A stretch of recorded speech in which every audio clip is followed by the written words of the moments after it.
Your heart is a muscle that works continuously, much like a pump.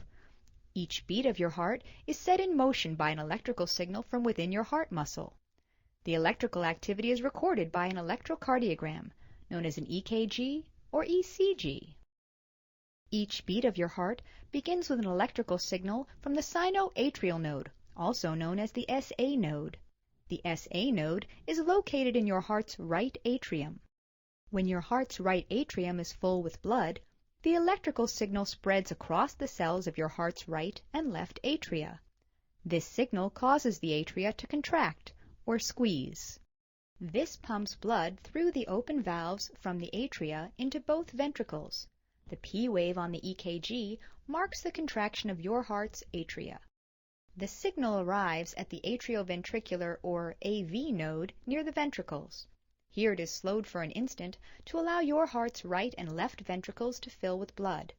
On an EKG, this interval is represented by the start of the line segment between the P and Q wave. The signal is released and moves next to the bundle of His located in your heart's ventricles.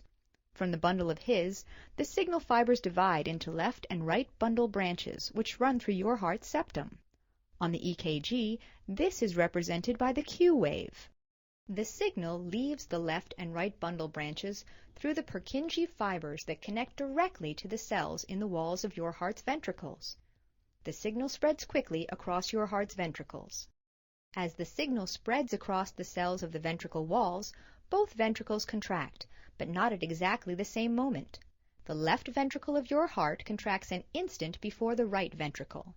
On an EKG, the R wave marks the contraction of your heart's left ventricle. The S wave marks the contraction of your heart's right ventricle. The contraction of your heart's right ventricle pushes blood through the pulmonary valve to your lungs. The contraction of your heart's left ventricle pushes blood through the aortic valve to the rest of your body. As the signal passes, the walls of your heart's ventricles relax and await the next signal. On the EKG, the T wave marks the point at which your heart's ventricles are relaxing. This process continues over and over